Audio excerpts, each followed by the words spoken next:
November. We're coming into December. Does that make you anxious or happy? I'm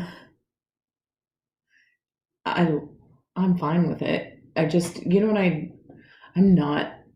don't, the whole present thing. The whole present. But I like presents. I know you And you're good at presents. presents. There's a lot of You're pressure. good at presenting. There's a lot of pressure. There's a lot of people that are good at presenting. They're very thoughtful. They get amazing presents, amazing cards. I'm a last minute guy. I find that this time of year makes me a little bit anxious because the year's over. Why do we do that all? Because the wise men and Jesus, I'm pretty sure that's why. That's not why. Gold, frankincense, and myrrh. Not why. The myrrh. No, I think so. All right, let's our FUNDAY Monday winner, because it's near Christmas, we may as well give out a weekly prize of a t-shirt or a hat. You can click on the link below and go to our website where our clothing shop is, and you can buy clothing and then we can give it out on Monday. So for anybody that's been participating in the morning devos, here you go. All right.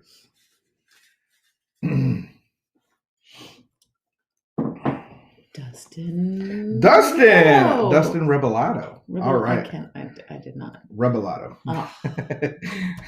Dustin, I'm going to put your name in the what is that called? The text.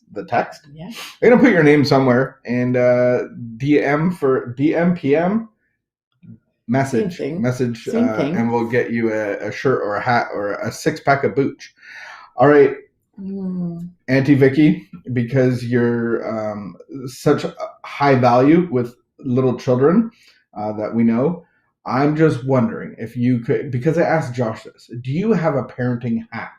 One parenting hack that you could share with the world, with home parenting, with homeschoolers?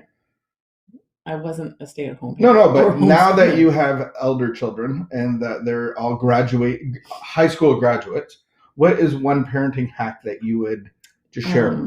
I guess I have to come up with a different one than last time. I used to have them play in the basement, and then they always wanted me to look at all the bugs on our fences. The boys would always be whatever. I could hear them roughhousing, and then I knew one of them was going to run upstairs and tell, and there was a thing that happened, and I would tell them I didn't see it, and you're not bleeding, and there's no broken bones that I can see sticking out. That's amazing advice in parenting, especially due to COVID, because shared space is super hard, and I agree with that. I don't know technically if little children should have their own space, but I think it's a great idea, and it got us through shared space moments. And then my tip was just follow through with what you're going to say. So be careful of what you're going to say. Sure. Those are parenting tips, parenting hacks, they say. All right. We are in our morning devotional. Get up. Work out your spirit, work out your body, and work out your mind. It's the 29th. So here we go. We are read November 29th. Backtracking a bit. I know, it's right here. It's down here. Yeah, step 12. No, it's your turn. I think it's your turn because I think I read yesterday. No, I read yesterday. All right, fine. And so we're going to read our devotional book that we read together every day, called The Language of Letting Go by Melody Beatty. All right, this one's called Step 12. So this is a 12-step conceptual book. And so she implements her recovery within the 12 steps of codependency. And you can... What is codependency? Oh, it's like asking, what does a woman really want for dinner? No, what is codependency? Codependency is the someone that causes chaos, fixing, and control to create a response inside. Is that correct? Or would I explain that properly? Adrenaline junkies. Is that good? Addicted to other people. Yes. To create a response inside. Was that kind of good? All right. Man, I felt like a test there. I felt anxious. True or false? You should do more true or false. It's hard to describe. I remember once in school, and there was a true or false, and I came in confident, And I was like, true or false is super simple. And I started circling things and I got my result back and I got like 40%. Like, how could I go into a test, look at all the answers, go true or no problem, probably walk out with a 90. And I got like a 40. It's not hard. I like true or false, but they're tricky. If you know what codependency is, post it in the chat. Yeah, do it. All right. Step 12. The 12th step says, having had a spiritual awakening, we try to carry this message to others. Our message is one of hope, love, comfort, health, a better way of life, one that works. How do we carry it? Not by rescuing, not by controlling, not by obsessing, not by becoming evangelists for the recovery cause. We carry the message in small, subtle, but powerful ways. We do our own recovery work and become a living demonstration of hope, self-love, comfort, and health. These quiet behaviors can be quite a powerful message. Inviting, not ordering or demanding someone to go to a meeting is a powerful way to carry the message. Going to our meetings and sharing how recovery works for us is a powerful way to carry the message. Being who we are and allowing our higher power to guide our actions are powerful ways to carry the message. Often we find ourselves carrying the message more effectively than we do when we set out to reform, convince, or coerce someone into recovery. Caretaking and controlling are not ways to carry the message. All those behaviors carry is codependency. Still, the most powerful form of helping others comes down to helping ourselves. When we do our own work and are honest and open about it, we impact others more than our most well-intentioned helping gestures. We cannot change others, but we can change ourselves. We may end up changing the world. Prayer for today. Today, I will strive to carry the message in ways that work. I will let go of my need to help people. Instead, I will concentrate on helping and changing myself. If an opportunity comes up to share my recovery with someone, I will do so quietly. God, help me show others comfort, empowerment, and hope. I can be a channel of help to help others when I am ready. I do not have to force this. It will come naturally. Amen. People love being controlled and coerced. It's their favorite relationship. Corralled into a meeting, corralled into recovery, guilted into recovery, controlled into recovery. And yeah, that's not very effective because they don't do the work or they don't study I get what she's saying with I have to change myself, but the reality is I have to do the work for God to change me. And so as I am changed and transformed through the process of recovery, the program of action in the 12 steps is really death of self.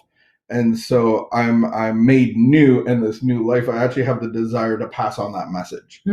And where I was seeking comfort and ease and love and acceptance and all those things that she mentions, I actually get them from God and I live them out. And I really desire that for other people.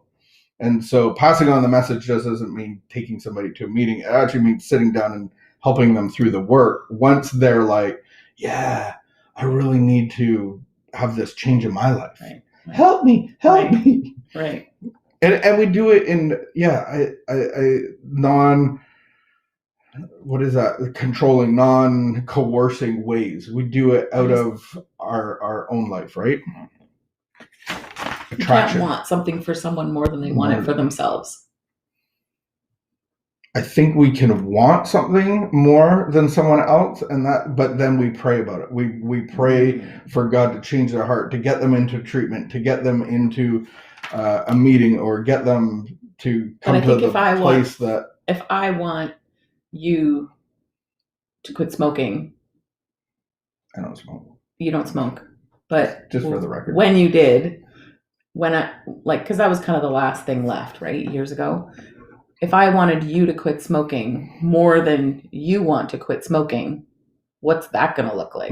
Right? And so that's where, if I can't put that away and I'll start fixating on it and I'll start trying to, do different things and manipulating and like tricking and or coercion or sweet talk or whatever. Like, but if you don't want it, like I'm literally wasting all my energy. So what you're saying is you're not good enough. I'm talking from sorry, that was the beginning of my sentence. That wasn't a correction. I'm talking about from my perspective, like as a codependent, as someone who is overly dependent on the behaviors and ways of other people being in order to get my fill for life. I can't want something for someone else more than they want it for themselves. I just can't. I can't afford to because I don't think like other people. I don't work like other people.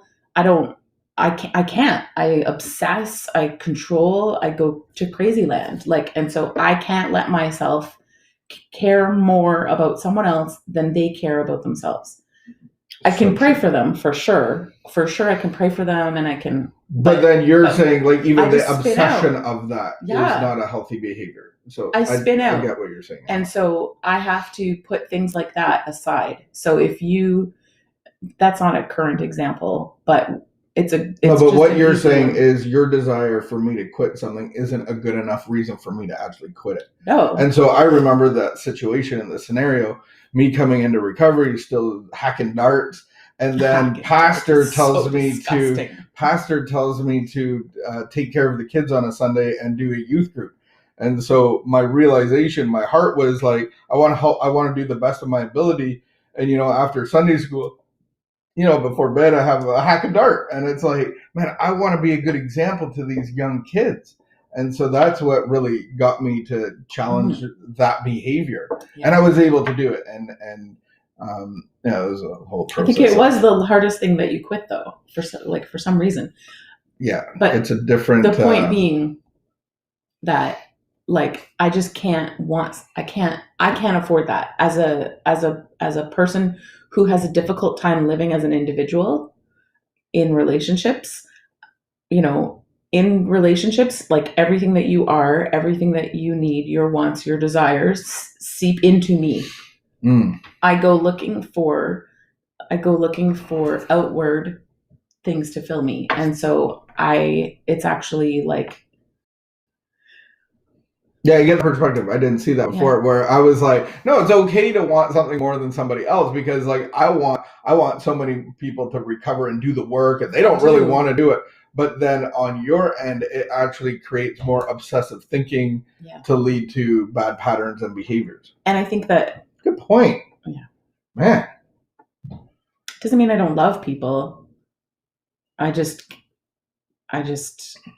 You have to live recovery. And I think I heard one speaker talking about bringing the message to people. So there's this passive, I'm a living example, but then there's, and I think our community is really good at it, is actually bringing the message and going like, this is what the 12 steps mean. This is what a meeting is. And through that building of a relationship, they're more apt to be like, oh, let me try that out. It doesn't seem scary, or I get the point of it, how you explain it, simple. And I think the reality is that I have to live a recovered life. So I lived a life where I was spun out. I could spin out so easily. You could say one thing to me and I would just go off in my head. And so you wouldn't necessarily, not talking about you because you would see it, but other people wouldn't necessarily see it. But I would just spin out, and then one phone call can set me off for, a day. And then I'm not okay. And how come I'm not okay? I need to be able to be okay if, I take a hard phone call. The outside can't control what's happening on the inside. Right. And I love how she ends in that prayer of helping what the transformation that God's given me through the 12 steps of action is the fruit of comfort, empowerment, and hope. And so where there was no power, now I have power. And that's what we want the world to see. So my new methodology, I guess, or practice, is actually to pause, reflect. When something spikes you? Yeah, when something spikes me. So now I can feel it when when I'm going to go off, when I'm not emotional, when Like, so my goal is to be emotionally sober. Mm-hmm. And I can tell when I'm not emotionally sober. And so when something is said, or when something's going on, or when I have like maybe not organized my day well and I'm going to spin out, I need to stop. I can stop, pause, and reflect. And then I have to ask, like, what's going on here? So I'm asking God, what's going on here? And what are my old fears, resentments? What are my old tapes that automatically start to play that will push my behavior into an unhealthy place? So at one point you didn't know that, like, there was no differentiation between emotionally sober and emotionally hammered. So then how, like, so you couldn't tell that when that was happening at one point, but then what was the transition of being able to identify that happening? Well, a lot more quiet in my life, for sure. And then, I mean, I just made excuses for my behavior for so long. And then I didn't have any excuses left. And so now I have a year off. I have no work to be stressful. I have really no responsibilities. And then just still seeing that, like, oh, I'm spinning out. Like, why am I spinning out? I'm worrying about all these things that aren't even mine to worry about. And I actually, because I had slowed down so much, I began to really be aware of the physical sensation in my body of my anxiety, and like feeling my anxiety, and then being able to, like, okay, I made excuses. So I think the beginning part was really, I just started going to meetings every week. There was something about like going to a meeting every week that was just for me. Nobody there wanted anything from me. Nobody there, I'm not in a role, I'm just there as a participant. And so I think that was the beginning. And like, I can actually feel it in my body now. Like, and I can see when my thoughts start to really spin. So it was a process of hearing the message, going, oh, that's what's happening inside of me, then being able to identify that and work through it. And then the process of recovery is helping you be emotionally sober on a daily basis. Well, that process is like sticking to the things that I know that I'm supposed to be doing. What are the things that will, because I think we've talked about that, is like our brain is actually, like, neuroplasticity means that our brain can actually form new pathways. Our brain is actually like the most elastic, like, well-developed thing. And so if I have this anxiety and I have this worry and I can't fall asleep at night, we listen to a neuroscientist say, like, you can actually retrain your brain. You can create new pathways. And I knew that because I'd gone to all the testing with Jordan. So our son was supposed to have, they were investigating if they would do epilepsy surgery on him. And so they actually did testing to determine if one side of his brain was strong enough to overcompensate for the other side of his brain. And then I actually talked with, like, the neurosurgeon when we were in the hospital, and she kind of explained it to me, like, how our brain can actually, recover, and how strong and how clever our brain, the design of it is. And so then, that piece put together with, like, some other, like, stuff that I had been reading and learning about myself and addiction and conflict in relationship and, all that sort of thing. And I read a book about, like, feelings and emotions and identifying feelings and how important that is. And, the broader your vocabulary is for feelings, the more words that you can use to describe a feeling, the more fully you understand it, and the better you are able to actually get out of that place, because you can fully grasp it and sit in it and just be with it and know. The problem is was me, when I say, like, I'm anxious, I'm stressed. And if I say that about everything, there's no solution, because I'm just anxious and stressed all the time. And I don't know what the solution is. But when I learn to identify, I'm depleted, I have no energy left, or I'm fearful, and I'm feeling uninformed, I'm feeling like I'm in over my head, I don't understand this, and so there's fear, and I need more information to fully grasp it. Those things help us, like, really identify why we're feeling anxious and stressed. envy, like all those different things. They're very, very different. And so then the treatment is very, very different. And when I began to understand that. And you have a circle and everything. Yeah, that changed everything for me, because I always said, I'm stressed, I'm anxious, I'm stressed, I'm anxious. Mm-hmm. Then stressed and anxious becomes this massive monster that I have zero clue how to deal with. And so it's been like, that's been what, the last 6 months, I guess? Yeah. The real big awakenings for me have been the last 6 months. And it's not just focusing on that. It's not just this behavior, but it's implementing a spiritual program of action. And then you address certain things in physical, spiritual, and mental. And so it's a complete thing that you're working on, not just one little behavior. And I'm in a workshop, and so I actually have like a lot of requirements, and so it's a daily, like there's things that I do every single day, so that I actually can't.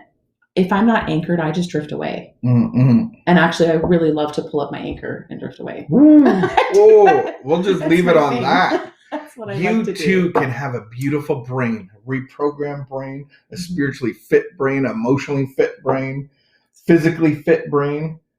Because God has made a way that we can be rewired, and He will come and lead you through that process of dying of the old life and being resurrected in a new life. That is available for everyone. Mm-hmm. All right, Dustin R., you are a winner today. All right, hockey sticks in hands, guys. Monday morning, hockey sticks in hands. We will see you tomorrow. Have a good